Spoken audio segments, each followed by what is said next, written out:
তরকারিটা কষানো হয়ে গেছে, এখন আমি ঝোল দিয়ে দিচ্ছি। বেশি ঝোল দিব না, তরকারিটা মাখা মাখা রান্না করব।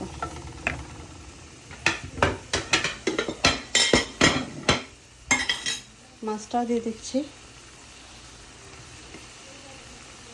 মাছ আমি অনেক অল্প পরিমাণে দিয়েছি, তরকারিটাও কম, আর আমাদের বাসায় মাছটা খাওয়া হয় না।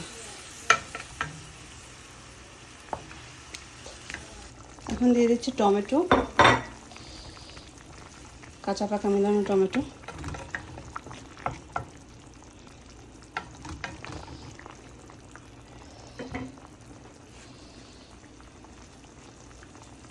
Almost complete.